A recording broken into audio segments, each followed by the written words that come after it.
This episode is brought to you by Dashlane. Try Dashlane Premium free for 30 days at dashlane.com/infographics. And never forget another password and keep all your online accounts secure. Here at the Infographics Show, we come up with all kinds of interesting topics and ideas to research for your entertainment. But sometimes, we like answering a question directly from you, the fans. Today, we're going to look at a huge what-if scenario submitted by fan Jochi, who asked us what would happen if the US were to pull out of NATO. Concern for an American withdrawal from NATO is not without precedent. Famously, now President Trump often bemoaned the alliance during the 2016 election, saying that the US should pull out of it and that it no longer served American interests to remain in NATO. While that statement was not just completely factually incorrect, it ultimately proved to be nothing more than political grandstanding for votes, and the US today firmly remains in NATO. Yet American sentiments on both sides of the political aisle that European member states don't pull their fair share with the alliance are not without merit. Per a 2014 agreement, each nation is meant to fund its military at 2% of GDP, with 20% of that spent on equipment. After World War II, the US was happy to bear the majority cost of defending Europe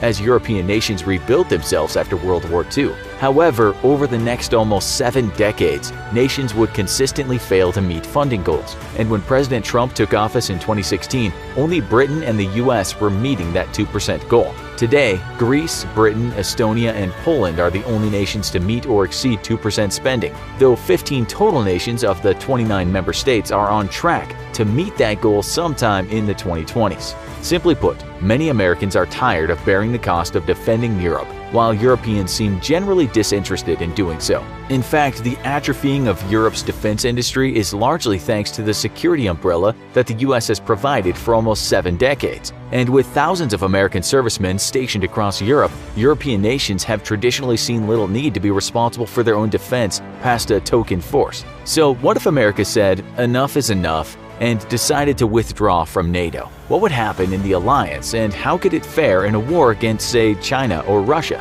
First, if the US packed up all its toys and went home, a whopping 75% of military hardware on the continent would suddenly disappear, along with about 50,000 troops. The United States operates its military on a total war footing, meaning that it dedicates resources to ensure supremacy in all areas of warfare: land, sea, space, and cyberspace. Few other nations, however, match this capability, and most NATO forces aside from France, Italy, Spain, Turkey, and the UK don't have a diverse enough military to carry out a true combined arms war against a modern adversary such as Russia. The most immediate problem NATO would face would be a severe lack of space-based communications and intelligence assets, as the majority of NATO's space resources are American, and American units process and disseminate this information to NATO partners. The second major obstacle for NATO would be a lack of transportation assets. In our previous video, The United States versus the World, we showed you that in total global war against the US, the American military would be able to fight the world's militaries to a draw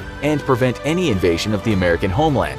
This is due to 2 factors: the United States Navy and its transportation capabilities. Simply put, the world lacks enough military transportation capability and the naval assets to defend that cargo to ever threaten the United States. Guns aren't worth a damn if you can't bring them to the battlefield or if they get sunk en route. Take China, for example, a modern military power with a huge thorn in its side: Taiwan. The tiny island defiantly refuses reunification with the mainland. And yet, though the Chinese military greatly dwarfs the small Taiwanese forces, China is completely incapable of crossing the 110 miles to get to the island. It lacks the air and naval transportation capabilities to pull this very tiny trip off. And any attempt to invade Taiwan by China's juggernaut military would end in a total bloodbath for the People's Liberation Army. NATO, however, is in an even worse position for transporting troops and equipment to a modern battlefield. During the Falklands War between Great Britain and Argentina, had Argentina used its navy more efficiently, it would have absolutely trounced British forces. Due to the low numbers Britain could successfully ferry across the Atlantic at the time, even with the objective being the securing of a tiny strip of islands, Britain could barely manage to procure enough transportation capability to conduct a maritime assault, and had to press civilian ships into service. Even then, it was covert American assistance that saw Britain's tank forces' ships refuel en route to the Falklands, and American aircraft that flew British personnel to Ascension Island, a staging ground for the invasion. It was also American satellite intelligence that averted a potential total defeat when the CIA informed the British that their invasion force would be going up against 2 to 3 times the number of defenders they originally believed they would be facing. In modern times, things haven't gotten much better, and the British Navy has actually shrunk in size. Several ships have even had to be cannibalized of crew so that Britain's new aircraft carriers could be activated. The French and Italians are in better position to move NATO troops around, but even their current fleets don't allow those nations to do much more than small expeditionary sorties, such as France's current ongoing counterterrorism operations in Africa. In essence, NATO would be all but paralyzed as it tried to move troops and equipment to war fronts due to a severe shortage of transportation assets. The best that NATO could manage would be a European defense, as the alliance has absolutely no capability to respond to threats outside of the European theater. A war with China would thus be impossible, although to be fair, China itself also cannot wage war outside of its own borders. The third problem that NATO would face would be the leadership vacuum caused by the US's exit from the alliance. Without any other nation being truly militarily superior, though France is certainly neck and shoulders above the others, it would be difficult to determine just who would run the alliance during wartime. A crisis against Russia would require a unified command structure, and right now, no nation seems capable of stepping in and filling that role. Thanks to the disastrous decision to leave the EU, Britain would likely be far too resented by the other Euro powers to allow it to lead. And highly divisive internal politics in France and Germany would likely preclude them from taking leadership. Turkey is seen today by many as a rather reluctant partner in NATO, and were war to break out between a divided NATO and Russia, there's no telling if Turkey would honor its commitment to the alliance. But let's say that NATO did manage to pull itself together enough to resist a Russian invasion, if for some reason Russia did want to invade. Well, right now, NATO's easternmost neighbors, such as Estonia and Latvia, face about 46 battalions of Russian tanks, infantry, and other forces. By comparison, NATO only has 11 battalions currently defending that area, and most of those forces are light infantry forces with little heavy equipment. NATO could effectively surge an additional 8 battalions in an emergency, but 7 of those battalions right now would be American. Without the US, NATO can only surge a single battalion into an eastern emergency, bringing NATO troop numbers to 12 battalions versus Russia's 46. Not only would NATO forces be initially outnumbered, but Russia could call up to 20 million reservists relatively quickly, while NATO has varying levels of readiness on a nation-by-nation basis. In the air, NATO and Russia have a relative parity, with both nations roughly having the same number of fighter aircraft. However, Russia has an advantage in attack aircraft, numbering 1,459 versus NATO's approximately 1,300.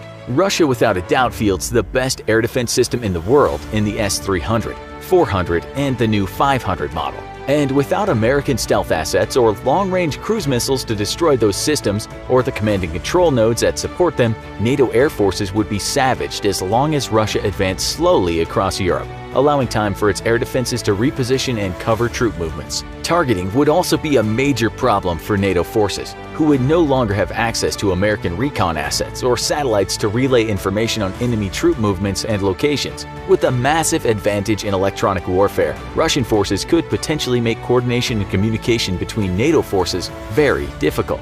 On the ground, Russian tank forces would dwarf NATO forces, with roughly 20,000 tanks at its disposal versus NATO's 3,600. Granted, many of Russia's stated tank numbers are actually Cold War-era relics, which would require weeks of maintenance to make combat worthy, but even without these tanks, Russia still fields a very sizable force of modern and postmodern but still capable tanks. A more accurate Russian number would be 2,600 of immediately available tanks, though no doubt many of those in reserve would be reactivated in the build-up to war. With almost 4,000 rocket artillery, though, Russia would decimate NATO forces who can barely field 400 units of their own. Traditionally, NATO relied on more accurate air power rather than ground artillery, but most of that air power was American in nature and is no longer now available. While Russia also has an advantage in traditional artillery, rocket artillery is especially devastating, as it allows the launching of massive amounts of firepower in a very short time, not giving the defenders a chance to relocate or dig into defensive positions. Russia's advantage in this arena would leave NATO forces struggling to pull themselves together in an environment that would look like the cratered surface of the moon. Although NATO could field about 2 million personnel versus Russia's 1 million, these personnel all have varying degrees of readiness, as does their equipment. Famously, Germany's Air Force was discovered to be completely incapable of carrying out wartime operations this past summer due to a shortage of personnel and equipment, both.